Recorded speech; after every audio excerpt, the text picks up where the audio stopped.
MP board कक्षा 8वीं वाले सभी बच्चे ध्यान दें। प्यारे विद्यार्थियों, आप सभी के लिए यहाँ पर हिंदी विषय का पूरा पेपर आ चुका है, जो कि आपकी परीक्षा में माय डियर फ्रेंड्स पूछा जाएगा। तो सभी छात्र इस पेपर को ध्यान से देखेंगे और अच्छे से याद करेंगे। जितने भी विद्यार्थी वीडियो को देख रहे हैं, तो माय डियर फ्रेंड्स, पिछले वर्ष भी बच्चों को हमने जो पेपर बताए, पेपर 100% परीक्षा में छपे थे। इस वर्ष भी जो पेपर मैं बता रहा हूँ, पेपर ध्यान से देखना है और अच्छे से आपको याद कर लेना है। पेपर आपका 60 नंबर का आएगा। समय आपको 2.5 घंटे का परीक्षा में दिया जाएगा। तो सभी छात्र एक साथ इस वीडियो को 50 लाइक पर ज़रूर पहुंचाएंगे और सभी बच्चे चैनल को सब्सक्राइब जरूर करेंगे, क्योंकि जो पेपर मैं बताऊंगा, पेपर आपका बाहर नहीं जाएगा, ये वादा मैं आपसे करता हूं। आइए शुरुआत करते हैं हमारे प्रश्नों से, जो आपको परीक्षा में दिए जाएंगे। प्यारे विद्यार्थियों, पहला प्रश्न आएगा। निर्देश दिए जाएंगे आपको, सही विकल्प चुनकर उत्तर लिखिए में प्रत्येक प्रश्न के लिए 1 अंक निर्धारित है। चंदेलों का राज्य किसके समय भारत का सबसे शक्तिशाली राज्य था? ऑप्शन दिए जाएंगे, परमारदेव, राजा धंग और त्रैलोक्य वर्मन या फिर जयशक्ति। तो इसमें आपको राजा धंग करेक्ट उत्तर के रूप में करना है, जो कि हमारा सही होगा।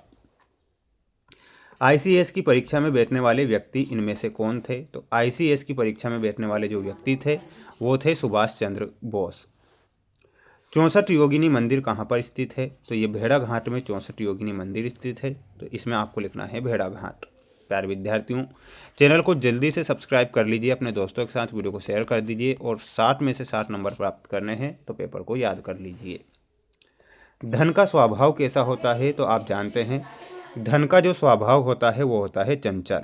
तो धन का स्वभाव चंचल होता है, तो इसमें आपको लिखना है चंचल। हे भगवान वाक्यांश में कौन सा विराम चिन्ह है? तो इसमें आपको लिखना है विस्मय बोधक चिन्ह है, हे भगवान। ये आप यहाँ पर ध्यान रखेंगे। वहीं अगला प्रश्न आएगा परीक्षा में, आप ध्यान से देखिएगा। रिक्त स्थानों की पूर्ति कीजिए में। गुप्त वंश का राज्यकाल भारतीय इतिहास में के नाम से जाना जाता है? तो वो जाना जाता है स्वर्ण युग के नाम से। तो इसमें आपको क्या लिखना है? स्वर्ण युग। पंछी शब्द का तत्सम रूप क्या है? तो इसमें आपको लिखना है पक्षी। भट्ट शब्द का अर्थ क्या होता है? योद्धा। बिश्नोई समाज की स्थापना कब होती है? 1485 में। ईमानदार शब्द का विलोम शब्द क्या होता है? तो ईमानदार का जो विलोम शब्द होता है वो होता है बेईमान। ठीक है, तो ये आपके यहाँ पर रिक्त स्थान हो चुके हैं। सभी छात्र इसका स्क्रीनशॉट ले लें और अच्छे से इन प्रश्नों को पढ़ लें, याद कर लें। पेपर आपका बाहर नहीं जाएगा, ये मैं आपसे बार बार कह रहा हूँ। आप सभी बच्चों को ये पूरा पेपर ध्यान से देखना है। सभी बच्चे चैनल को सब्सक्राइब जरूर करेंगे, जितने भी छात्र हमारे इस चैनल पर जुड़े हैं।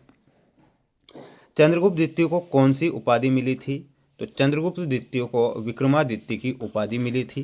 तो इसमें आपको क्या लिखना है? विक्रमादित्य।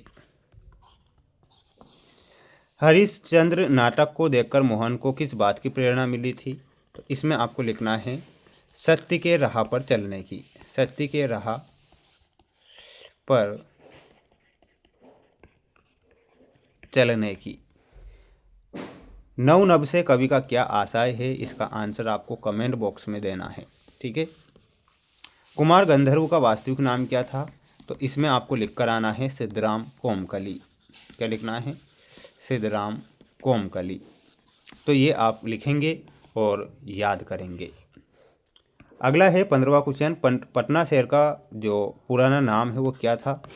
तो वो था पाटलिपुत्र। क्या था? पाटलिपुत्र। स्वतंत्रता शब्द का सही वर्तन यानी कि शुद्ध रूप क्या हो जाएगा? तो इसमें आपको लिखना है स्वतंत्रता।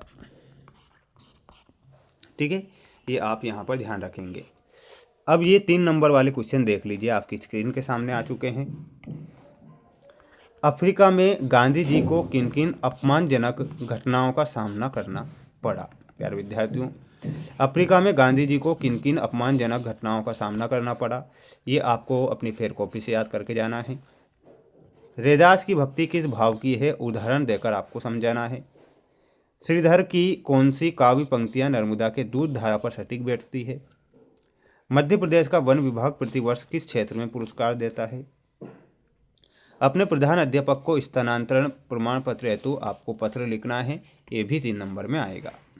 इन मुहावरों के अर्थ याद करके जाना है आपको, और ये पूरा पेपर बता रहा हूँ ना, बिल्कुल आप टेंशन ना ले, ये आप पूरा पेपर देखिएगा। डॉक्टर चंद्रा सामान्य जनों से किन बातों में भिन्न है? ये 5 नंबर का है। भक्त रैदास ने भगवान से अपना संबंध स्थापित करते हुए किस किस को अपने से जोड़ा है? 5 का आएगा। अब ये एक अपठित गद्यांश आएगा, इस गद्यांश को पढ़ना है और इनके बाद आपको इन 3 प्रश्नों के आंसर देना है। किसी देखे हुए मेले का वर्णन अपने शब्दों में करना है, 5 नंबर में आएगा। जैसे कि मान लीजिए कोई सा भी मेला देखा हो तो अपने शब्दों में लिख कर आ जाना। प्यारे विद्यार्थियों, चैनल पर अगर आप नए जुड़े हैं तो चैनल को सब्सक्राइब जरूर करें। ये आपकी परीक्षा में 26 क्वेश्चन आते हैं जो मैंने यहाँ पर आपको बता दिए हैं। तो सभी बच्चे एक साथ चैनल को सब्सक्राइब करके रख लीजिए और छाप लीजिए पूरा पेपर।